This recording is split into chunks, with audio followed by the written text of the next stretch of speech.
Pangsanlibutang ulat. Rapper noon, mangangaral na ngayon. December 13, Chile, Sebastian. Dalawang buhay ang ginagalawa ni Sebastian sa Chile, sa bahay at sa high school. Tahimik siya, masipag mag-aral at masunurin. Tuwing Sabat ng umaga, pumupunta siya sa simbahan kasama ang kanyang mga magulang. May hawak pa siya mga posisyon sa pamumuno sa iglesia. Pero pagkatapos ng klase at kahit pagkatapos ng Sabbath worship, nagiging rapper si Sebastian na dinarayo ng maraming tao tuwing siya'y nagpe-perform. Lumaki si Sebastian sa isang pamilyang Seventh-day Adventist. Noong bata pa siya, ang kanyang mga magulang ay mga guro na may pusong misyonero at nagtrabaho sa iba't ibang Adventist schools sa Chile. Pagdating ng kanyang kabataan, nawala ang interes ni Sebastian sa simbahan. Para sa kanya, puro kabanalan at pagkamonotonos ang meron doon. Kilala niya ang Diyos batay lamang sa mga naririnig niya sa church, pero hindi pa niya kailanman naranasan ang Diyos sa personal na paraan. Walang personal na devotions, walang pananalangin, walang relasyon. Pakiramdam niya, hindi siya kasama sa plano ng Diyos. Sa labas ng simbahan, sumisikat ang hip-hop music sa Chile at buong South America. Lubos itong nakaakit kay Sebastian na 14 taong gulang noon. Parang may nagbabago sa kanya sa tuwing nakikinig siya.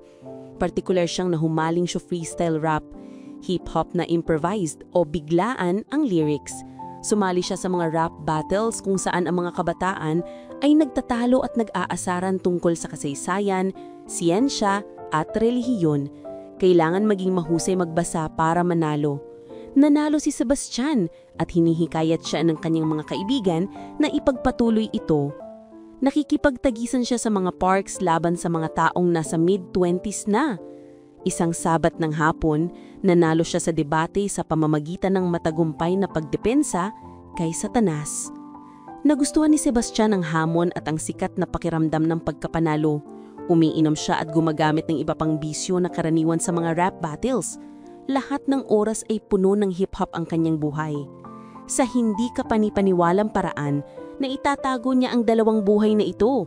Hindi alam ng kanyang mga magulang ang kanyang lihim.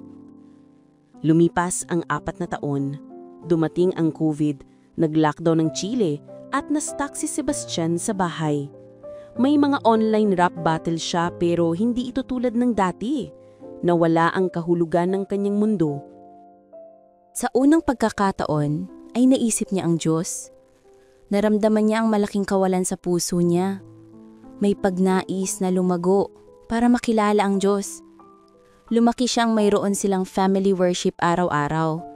Pero hindi niya naisip na magkaroon ng personal na oras kasama ang Diyos. Wala rin nagsabi sa kanya na para makilala ang Diyos, kailangan gumugol ng oras sa Biblia at panalangin.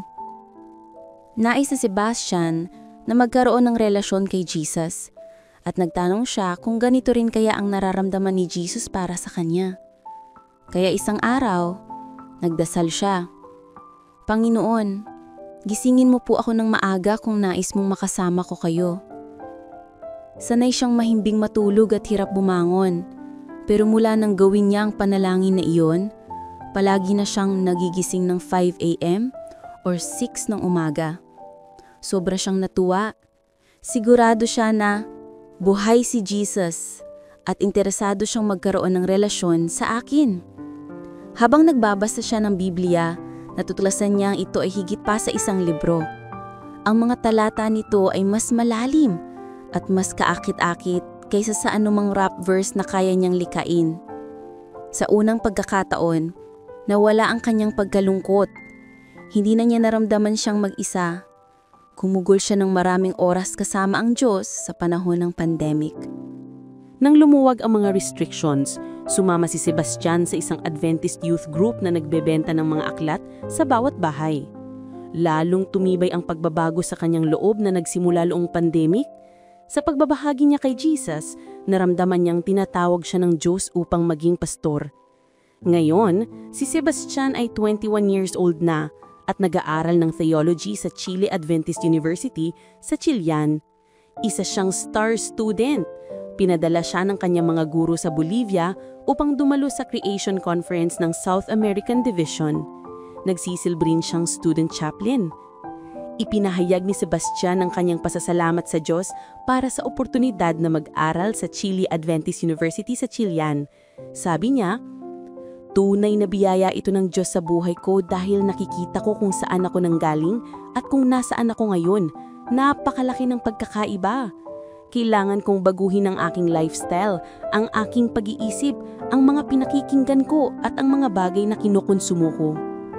Dagdag pa ni Sebastian, patuloy pa rin kumikilos ang Diyos sa akin, naway maging karapat-dapat ako sa tawag na ibinigay niya sa akin. Bahagi ng 13th Sabbath offering ngayong quarter, kilala rin bilang Quarterly Mission Project Offering, ay mapupunta sa Chile Adventist University sa Chilean, Chile. Ang handog ay magpapahintulot na makatira sa dormitoryo sa campus ang 15 tao pa. Sa kasalukuyan may humigit kumulang na 3,000 students ang university at karamihan ay hindi mga Adventist at nakatira sa labas ng campus. Bubuksan ang pinalawak na dormitories para sa lahat, pero lalo itong kailangan ng mga Adventist theology at education students mula sa malalayong lugar na nagsasanay upang maglingkod sa mga Adventist churches and schools. Si Sebastian ay nakatira sa isa sa mga dormitoryong palalawakin gamit ang inyong handog. Maraming salamat po sa inyong mapagbigay na suporta.